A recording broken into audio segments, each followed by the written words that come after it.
Dream bike आपण चालवतोय आणि same असंच बघितलं तर आपली ड्रीम बाईक असेल ती कोणतरी दुसरा चालवत असेल आणि आता आपल्यासाठी या बाईक नॉर्मल झाल्यात.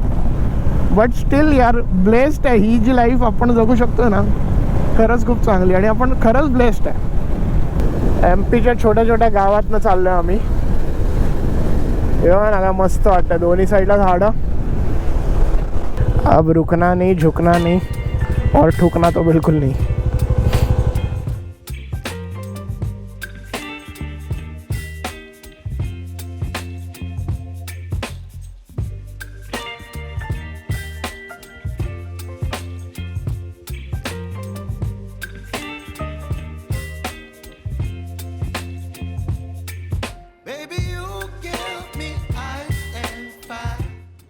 सुप्रभात. पुन्हा एकदा आम्ही रेडी झालो आहे. म्हणजे बऱ्यापैकी झोपलो आम्ही. असं समजा की 6 ते 7 तास आमची चांगली झोप झाली आहे आणि आत्ता आम्हाला पोचायचं आहे संगम. बट आम्ही विचार करतो त्याच्या आधीच थोडंसं थांबू कारण की हॉटेलचे प्राईस जिथे धर्म होतो तिथे सर्वात जास्त अधर्म होतात. सो प्राईस अशा आहेत ना अशा एकदम फालतूतल्या फालतू रूमचे जिकडे तुम्ही दिवसाचे 1000 पण नाही देणार तिकडे त्यांचे प्राईस 8 ते 10,000 आहेत. आणि दोन्ही गाड्या आपल्या रेडी आहे. एक ह्याने विचारलं एक तर 18,000 बोलला 1 नाईटचे. 2 नाईटचे आणि तुम्ही हिशोबला आम्ही दोघंच आहे. शेअर पण नाही जास्त. सो एवढं नाही यार. ताज पण कमी घेतं. तुम्ही काय जाऊ दे. चला आपण पोचूया आणि मग पुढचं ठरवू.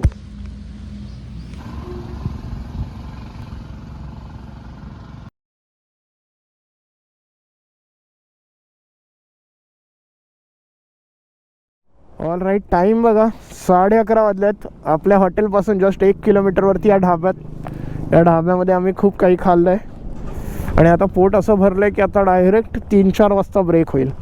तोपर्यंत विचार आहे की जेवढं पळवू शकतो तेवढं पळवूया गाडी.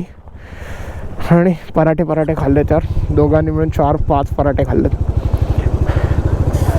चला आता आपण पळूया. हां खाना अच्छा इथं. चलिए जय श्रीराम मालिक. Okay so this is tropic of cancer कर्करेखा. भोपाळपासून 27 किलोमीटर लांब स्टेट हायवे 18 आहे हा, जिथून ही कर्करेखा अशी समांतर जाते. कर्करेखा जर तुम्हाला माहीत नसेल, मला पण एवढं माहीत नाही, बट एवढं समजा की मॅपमध्ये ही लाईन बनली आहे ना रोडवरती, दॅट इज कर्करेखा. आणि असं समजा की मॅपमधनं एक समांतर लाईन जाते. मॅपवरती खूप लाईन असतात, उत्तरी गोलार्ध पूर्वी गोलार्ध तसं, त्यातली ही एक लाईन आहे. आणि हे असं आहे, इथे फोटो काढू शकतो आपण. अरे आम्ही त्या लाईनमध्ये या लाईनमध्ये आलो. आता आपल्याला असं जायचं आहे. चलो ये एक मेमरी था तो सोचा कलेक्ट कर लेते हैं. सो आत्तापर्यंत ना MP मध्ये असं चालू आहे ना की रस्त्यात कोणी पण भेटेल ना. हे आता आम्ही दोघं पण गिअर्ड अप आहेत. गाड्या मोठ्या आहेत म्हणजे, बट ऑब्विसली मुंबईसाठी या काही मोठ्या नाही, म्हणजे मोठ्या शहरांसाठी या गाड्या मोठ्या नाही आहेत. बट इकडच्या लोकांना ते बघून थोडंसं अट्रॅक्टिव्ह वाटतं ना. खूप लोक ॲडमायर करत आहेत, खूप लोक चांगलं बोलत आहेत आणि असं खूप लोक ॲडमायर करतात आहे आणि ऑल द बेस्ट हे ते विचारपूस करायला येतात. जरा थांबलं का येतात गप्पा मारायला वगैरे, बघायला गाडीसोबत फोटो. कालपासून 2-3 लोकांनी माझ्यासोबत फोटो काढून झालेत की सर एक फोटो काढूया का, असं तसं, भाई एक फोटो निकालू, असं करून. आणि इव्हन सगळ्यांसाठी आम्ही दोघं पण इव्हन सेलिब्रिटी झाल्यासारखा फील येतो आहे. रस्त्यात प्रत्येकजण थांबलो का येतो विचारायला. पेट्रोल पंपवरती थांबलो तरी तेच आहे. पण ठीक आहे. आणि काल एक माणूस एक अशी गोष्ट बोलला ना जी खूप सही होती आणि हिट केली. आम्ही एका ठिकाणी थांबलेलो पाणी भरायला आमच्या वॉटर पाऊचमध्ये. सो एक माणूस आला आणि शर्माच्या गाडीला बघून बोलला की हिमालयन आहे ना, ही माझी ड्रीम बाईक आहे, ये मेरे को लेनी है एक दिन और चलानी है. आणि बोललो कोणाची तरी ड्रीम बाईक आपण चालवतोय आणि सेम असंच बघितलं तर आपली ड्रीम बाईक असेल ती कोणतरी दुसरा चालवत असेल आणि आता आपल्यासाठी या बाईक नॉर्मल झाल्यात.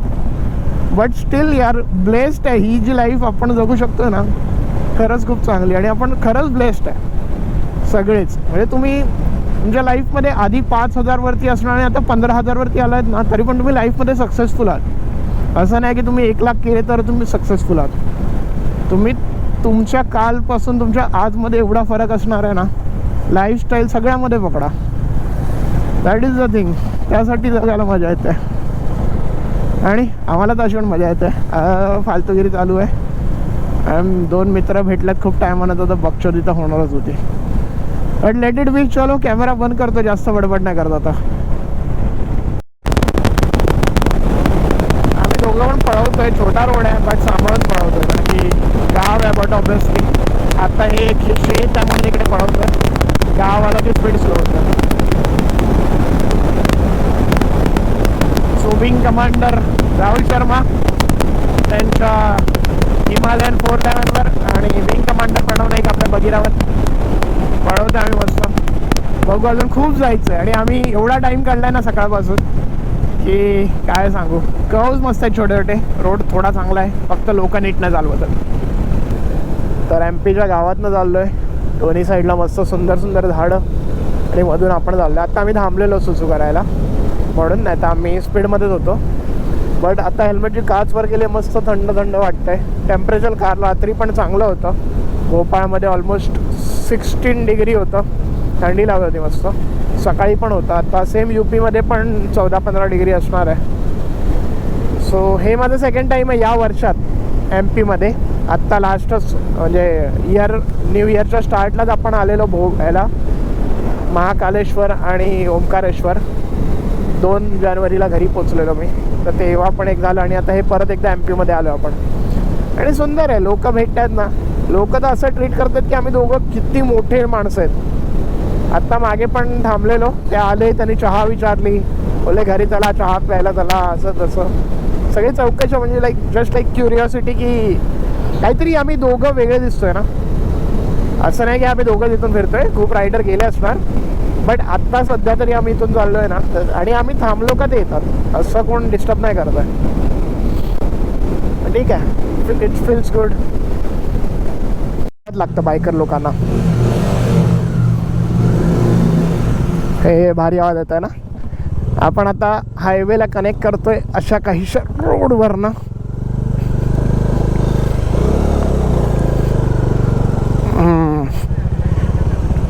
मॅपमध्ये एक ना, हां फायनली कितीतरी वेळानंतर आपल्याला हायवे दिसतो आणि शर्मा साहेबांना दिसत नाही आहे कुठे जायचं आहे. लेफ्ट लेफ्ट लेफ्ट टेल MP आहे बघा, इथे प्रत्येक ह्याच्यावरती आपले भगवे लागले आहेत, प्रत्येक घरावर आहे. एरिया काय आहे नक्की मला माहीत नाही आहे, आणि आपला तिरंगा पण आहे इथे समोर. आणि कुठला एरिया एक्झॅक्टली माहीत नाही, बिकॉज मी मॅप नाही लावला, मॅप शर्माकडे आहे आणि त्यात आता रिफ्लेक्शन येत आहे सनलाईटमुळे, तो दिसत नाही. बट हे मस्त वाटतं हे गाव. हे असे लोक सगळ्यांना अट्रॅक्शन येतं, सगळे बघायला येतात. आणि 999 किलोमीटर झाली आहे, तर दोन्ही रिसेट मारतोय मी. ट्रिप 1 रिसेट मारली, ठीक आहे. आता ट्रिप 2 पण मारू, बिकॉज मॅक्सिमम 999च जाते आता, आणि 29चा ॲव्हरेज दाखवतो स्क्रीनवर. पण आता आपण पुढचा ॲव्हरेज बघू. चला निघूया इथून. अरे आगी लगाय वो शर्मा, बघा ना डोंगरावर आग लागली आहे वरती, आणि ओम आकार दिसतोय मला त्या आगेत पण. हर हर महादेव. पण हां, आता आम्ही हायवे टच केला आहे परत एकदा. सकाळपासून असं झालं, निघाल्यापासून आम्ही सिंगल लेन रोडवर चालवतोय दोघं पण. कुठे जाऊन हा हायवे भेटला आहे, मध्ये तो छोटासा एक हायवे भेटलेला वाटलेला तोच आहे 47, बट तो नव्हता. 1 किलोमीटरने परत खाली उतरवलं त्याने. आणि आता तर भूक लागली, आम्ही लंच स्किप केला आहे. सो जे काय भेटेल ते आत्ता खाऊ इथे. आणि रोड थोडाफार ठीकठाक आहे, 80-90 कंटिन्यू करतोय. अजून 5 तास आहे, 5 तास. खूप लांब आहे ना, बट ठीक आहे, लेट्स सी. आणि थंड लागतंय मस्त बऱ्यापैकी आता. आणि एखादा ढाबा शोधतोय बघा, मैयर आणि रेवा 107. रेवावरून अजून 120 का 130 किलोमीटर आहे रेवावरून. रेवा एक मोठी सिटी आहे. शर्माजी पुढे गेलं. ऑलमोस्ट रेवा पोचत आलो आहे आणि एवढी भूक लागली आहे, खायला चालू केलेलं आहे. 2 गाड्या इथे आणि तेवढे हॉटेल्स नाहीत बघ. तेव्हा केवढी लोकं चालली आहेत ना, सगळं अख्खा हायवेमध्ये तेच दिसतात आहे. प्रत्येक गाडी झेंडा लावून आणि तिकडेच चालली आहे. चला 4 तास अरे खाल्ले आम्ही आत्ता जस्ट, आणि आता निघतोय. 9 वाजत आलेत. रीवा थांबायचा प्लॅन आहे, बिकॉज कुंभमध्ये हे बघा ना, या जेवढ्या गाड्या दिसत आहेत ना, या हायवेला ज्या पण गाड्या आता सध्या दिसत आहेत ना, सगळ्या कुंभला चालल्यात आणि बऱ्यापैकी गर्दी आहे. आणि आम्ही मॅपवर बघितलं तर गाड्या आधी थांबवत आहेत. सो आता एक क्लिअर अपडेट नाही, रीवाला जाऊ आणि मग तिकडे कॉल घेऊ की पुढे जायचं आहे की थांबायचं आहे. आणि आता थंड लागतं आहे, खायला थांबलेलो ना तर हेल्मेट थोडा वेळ ठेवलेलं तर आता हेल्मेट आतमध्ये मला ओलं लागतं आहे कारण की ओस आहे. म्हणजे ओलं नाही झालं आहे ते बट थंड थंड वाटते म्हणून. अरिवा 90 kilometres. This is the basic room. 1300 रुपयामध्ये भेटला आम्हाला आणि सामान बघा असं पसरलं आहे पूर्ण. सो प्रयागराजपासून आम्ही 120 किलोमीटर आहे, रीवा म्हणून शहर आहे MP मधलं, त्यात थांबलो आहे. आणि आता झोमॅटो ऑर्डर केली आहे. या थोडेसे चॉकलेट आमच्याकडे होत्या. हा माझा बेल्ट आहे, तो शर्माचा बेल्ट आहे. चला प्रयाग तर उद्या ट्राय मारू कारण की उद्या आहे 3 तारीख अमृत स्नान. हालत बघायची कशी झाली आहे बघा. बाईक राईडनंतर काय हालत होते बघा. केस तर खूपच खराब होता.